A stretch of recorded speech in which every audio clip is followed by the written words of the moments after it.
Hey folks, good evening. NTV Chief Meteorologist Eddie Shear here with your Wednesday night weather vlog.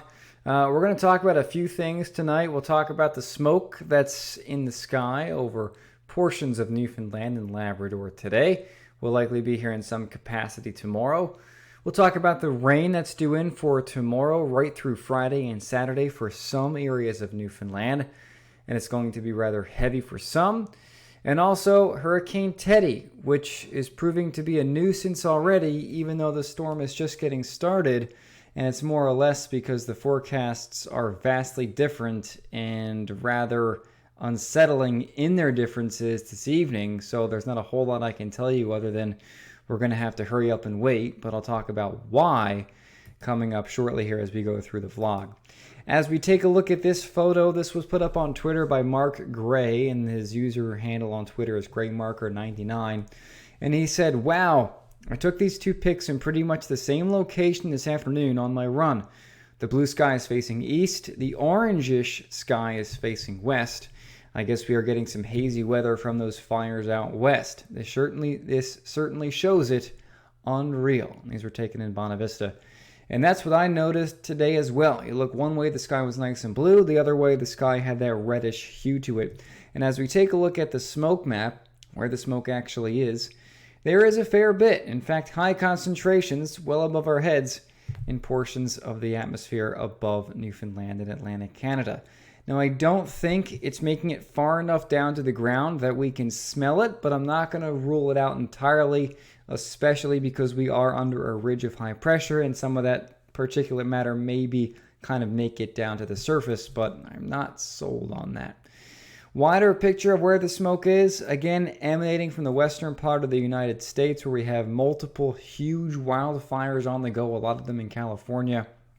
I was saying yesterday how this is part of climate change, and it is. Essentially, the reason the fires are so big is partly to do with climate change, partly to do with weather in the area, and partly to do with arson and potentially poor forest management. So it's a combination of real bad situations across the western U.S. leading to the wildfires that are currently ongoing. But luckily, we don't have to deal with that on this side of the continent.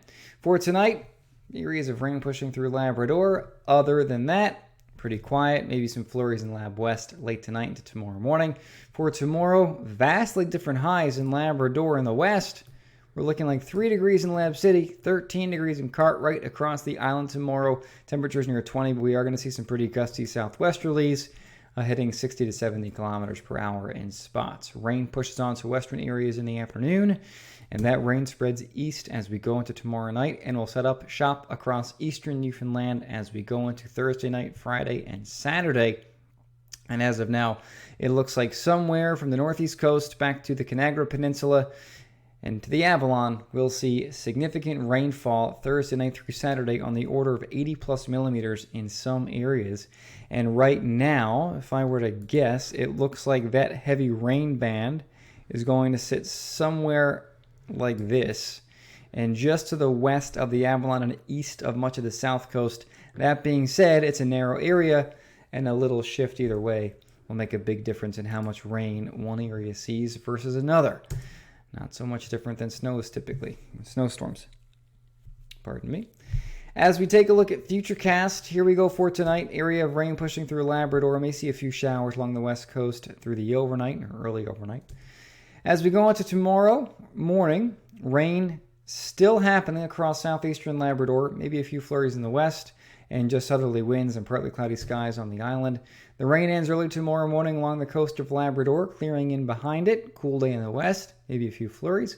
And there's that rain pushing into western areas tomorrow evening. Now that rain is kind of an association with some tropical moisture that is going to get pushed up across some of Newfoundland as we go into Friday and Saturday. So it looks like southern areas, especially where you have this deep and long fetch from the south, mainly like the Avalon Peninsula and parts of the south coast, it's going to feel very humid as we go into Friday and part of Saturday as well, because our air is going to be coming right off the ocean and essentially coming up from the tropics.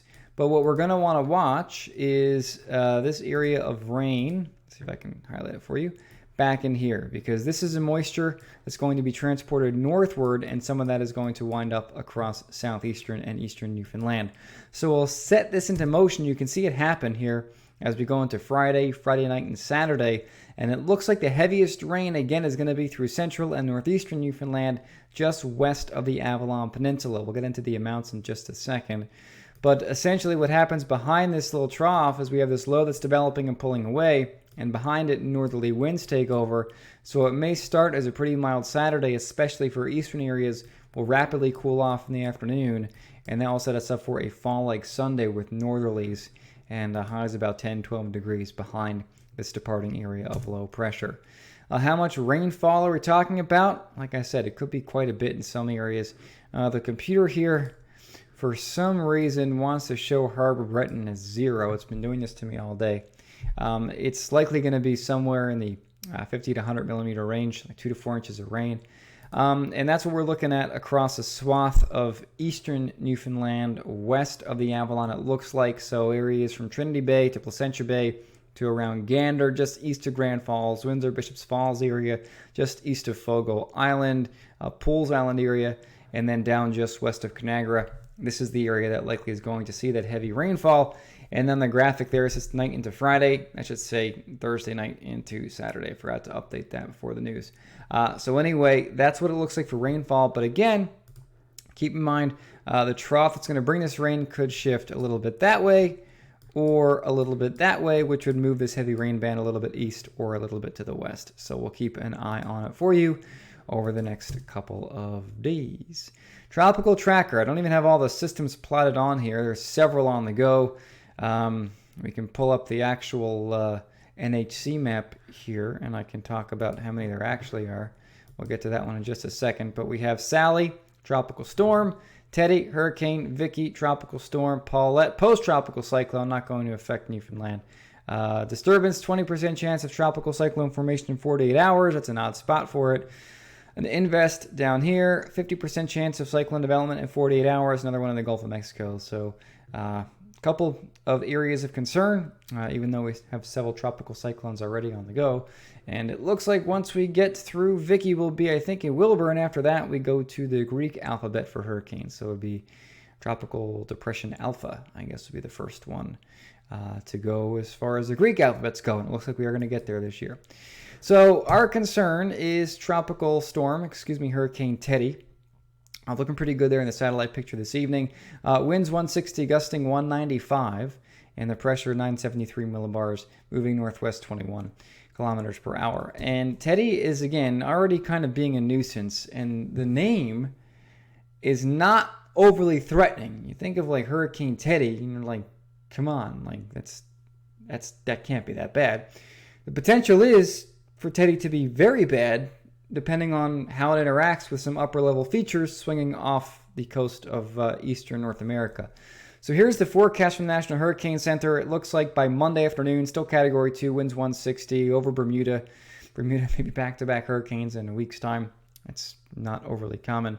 But the question is, again, as is always when storms are generally in this area, what is it going to do? Is it going to head kind of toward Newfoundland?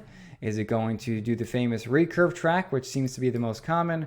Or one of the more uncommon tracks is it kind of goes like this and then hooks into Nova Scotia as it gets captured by some upper-level features. And as of right now, all three of these are still on the table, although it looks like the Newfoundland track right now is probably the least likely, and the computer guidance is leaning towards this track or this track. So the western track or the far eastern track. And let's get into that a little bit here now.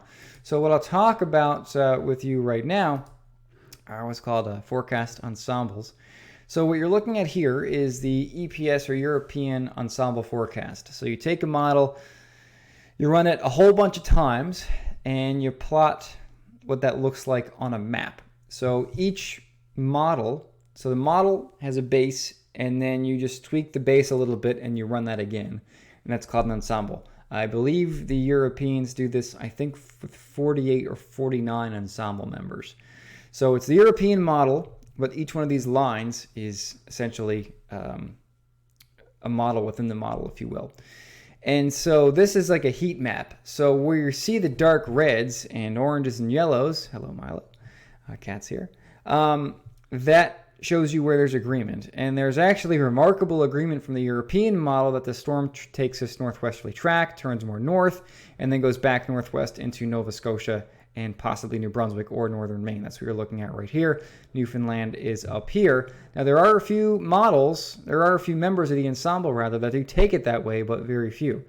Now, check this out. We look at the European ensemble, the GEFS, which is the American ensembles, and it's significantly different. Very good agreement down here, and very good agreement it goes north, almost due north, and then northeast, with some members outlying towards the Avalon Peninsula, but most offshore. So which track is it going to be? Don't know right now because we're kind of up in the air. And I can get into a little bit more about why as we look at the mid-level chart to the atmosphere. So what you're looking at here is 500 millibars up, about 20,000 feet. This is essentially where hurricanes are getting their steering currents from. So we're looking here. This is the European model.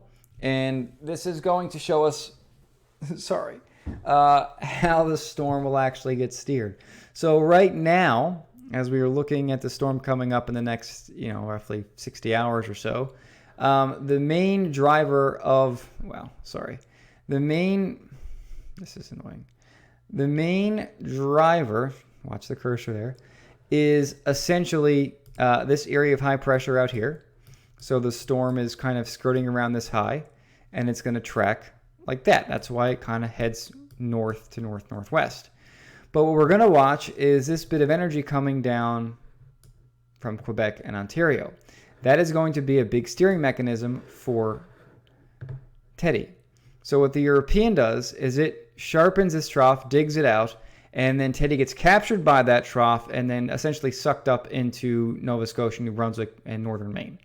So that is the European track. So it takes this trough. I wish I could point it out to you here. This trough digs, it tilts positive to negative. Essentially, this trough digs in here like this. It swings down, and as Teddy comes up, it essentially scoops up the storm and forces it that way.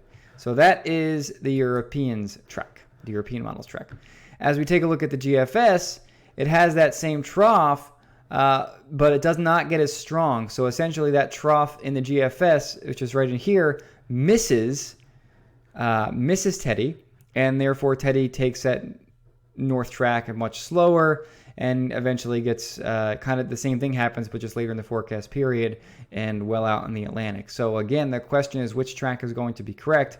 And right now, I'm just not certain. So it's going to be a couple more days before we iron this thing out. But hopefully that kind of gives you a little bit of an inclination as to why the forecasts are so different. Essentially, it comes down to dynamics and how one mid-level trough will get real strong and pulls Teddy into it, and the other one does not get nearly strong, kind of goes by, and Teddy just keeps on chugging. So again, lots of time to figure this out. No reason to panic just yet. I'll keep you updated as needed. I think the bigger deal right now is going to be the rain coming in for looks like tomorrow night, Friday, and Saturday. All right, well, 13 minutes now. It's been a long vlog. I don't know who's still watching, but if you made it to the end, congratulations to you. According to Facebook, most people watch for about a minute. Interesting, huh? All right, have a great night, and I'll see you tomorrow on social media and on the news starting at 5:30 on NTV, Canada Superstation.